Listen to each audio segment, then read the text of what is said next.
3032 CHOలు, 3944 ANMలు మరియు 42,000 మంది ఆశా కార్యకర్తలు పనిచేస్తున్నారు.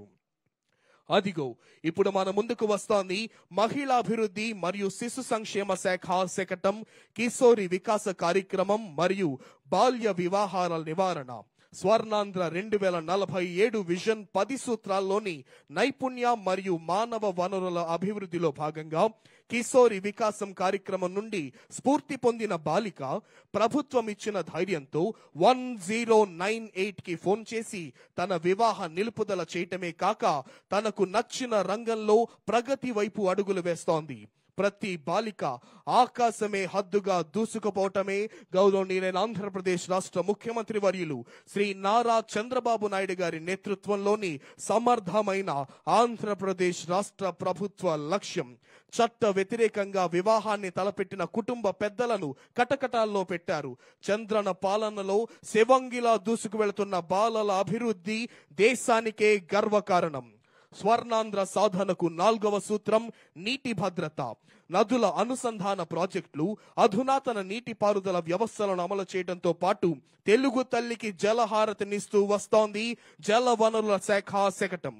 రాష్ట్రంలోని రాయలసీమ మరియు పశ్చిమ ప్రకాశం, నెల్లూరు జిల్లాల్లో తరచుగా సంభవించే కరువు కాటకాల నుండి అన్నదాతలకు పూర్తిగా రక్షణ కల్పించాలనే సత్సంకల్పంతో రాష్ట్ర ముఖ్యమంత్రి వర్యులు శ్రీ నారా చంద్రబాబు నాయుడు గారి మేధో మథనం నుండి ఉద్భవించిన మహోన్నత project Godavari Banakacherla ring project. Rayalaseema ప్రాంత జలముఖ ద్వారమైన బనకచర్ల రెగ్యులేటర్ కు గోదావరి జిల్లాల మళ్లింపు ద్వారా రాయలసీమలో కరువు కాటకాల సమస్యకు శాశ్వత పరిష్కారం కలుగుతుంది. రాయలసీమ మరియు పశ్చిమ ప్రకాశం, నెల్లూరు జిల్లాల్లోని అన్నదాతల జీవన ప్రమాణాలు పెరిగి వారి ఆర్థిక భద్రత కల్పించే దిశగా గేమ్ చేంజర్ గా ఈ ప్రాజెక్టు పనిచేస్తోంది. అదిగో ఇప్పుడు మన ముందుకు కదిలి వస్తోంది అటవీ శాఖ శకటం, పర్యావరణ పర్యాటకం.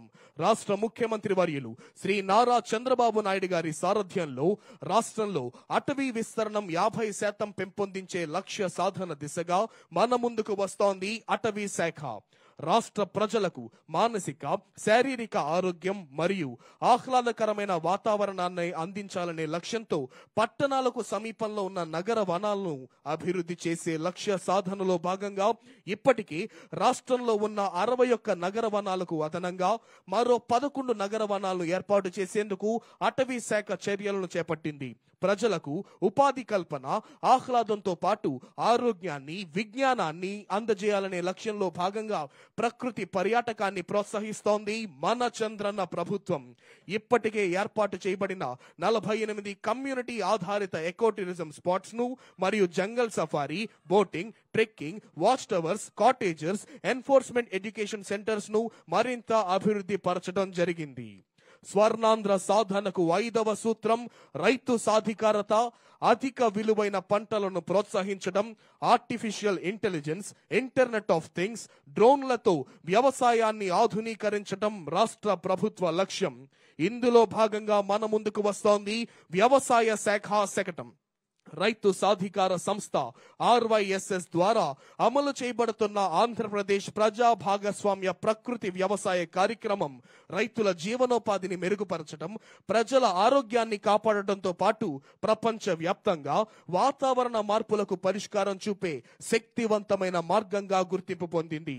ఇది ప్రపంచంలోని అతిపెద్ద ఆగ్రో ఎకాలజీ కార్యక్రమంగా గుర్తింపు పొందింది. APCNF లో జరిగిన సాంకేతిక పరిజ్ఞాన విప్లవాలు ప్రపంచ స్థాయి గుర్తింపును పొందాయి. PMDS, A grade, ATM, drought proofing models చిన్న, సన్నకారు మరియు భూమి లేని రైతులకు ఒక అద్భుతమైన వరంగా మారాయి. ఇప్పుడు మన ముందుకు కదిలి వస్తోంది మత్స్య శాఖ శకటం. అధిక మత్స్య ఉత్పత్తిని, ఉత్పాదకతలను పెంపొందించేందుకు ఆక్వాకల్చర్ కు ప్రోత్సాహం.